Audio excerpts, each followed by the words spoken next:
Hi everyone, welcome to the visual guide for Holminster Switch. This is the first new dungeon made available by patch 5.0 in Final Fantasy XIV Shadowbringers, where we'll set off to stop a horde of Sin Eaters from turning this town upside down. My name is Miztech and I'll be your dungeon guide. In this first section, tanks will need to look for these feather pods that will spawn each trash mob. Don't fall victim to that new expansion syndrome and be sure not to pull more than you or your healers can handle. Watch for AoE telegraphs and move away as necessary. The first boss is Forgiven Dissonance. The Path of Light is a heavy-hitting AoE blast that healers should watch out for. Periodically, the boss will move into the center and cast Brazen Bull. This will spawn a number of orbs in a set pattern around the platform. These orbs will eventually explode in a cross pattern, forming specific safe zones in the arena. Gibbet Cage is a point-blank AoE around the boss. Move out of this as necessary. Players will have to quickly move into one of the created safe zones to avoid the orb blasts. You have a decent amount of time to get into position before they explode, but be careful. The boss will also cast Thumbscrew, indicated by this large column AoE, and then charge to an edge. Here, another round of orbs will form another blast pattern to avoid. The boss can also cast Wooden Horse, a huge frontal cone AoE towards the center of the room. Players will need to move to a safe spot to avoid each attack. Pillory is a heavy-hitting tank buster.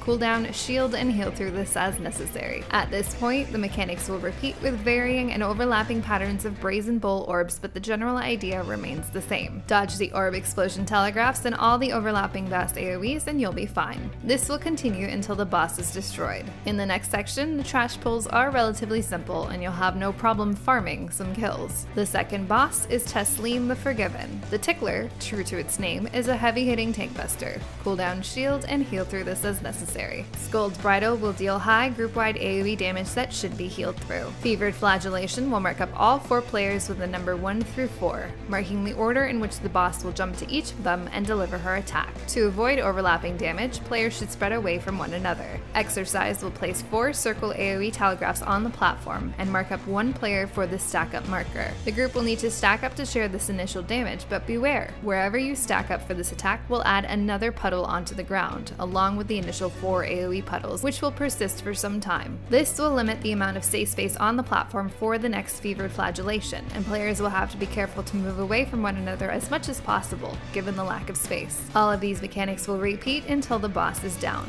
In this last section of trash, each group will hatch in sequence, and tanks will need to be ready to pick up the new mobs as necessary. Once each Sin Eater group is destroyed, you'll be able to move on to the last boss. This last boss is Light Warden Philia. Scavenger's Daughter is a group-wide AoE blast. Shield and heal as necessary. Head Crusher will target the main tank for some pretty high damage. Cooldown, shield, and heal through this. Pendulum will then mark up the tank with a flare marker, forcing them to move away from the rest of the group. At the same time, a proximity-based damage marker will spawn in the very center of the room. To handle both of these mechanics and minimize damage, the tank can move to the edge in front of the boss, while the rest of the group moves to the opposite edge behind it. The boss will then leap onto the tank and then back into the center. Next, it'll cast Chain Down, which will target a random player with this red marker. The affected player will be chained in place, and the boss will begin to cast Aethers Up towards that player. The group will have to destroy the player's chains and then move out of the Aethers Up telegraph, or you will die. This attack will persist for some time, so be sure not to accidentally walk back into the area once it starts casting. Next, the boss will lift either its left or right leg and cast either left or right knot.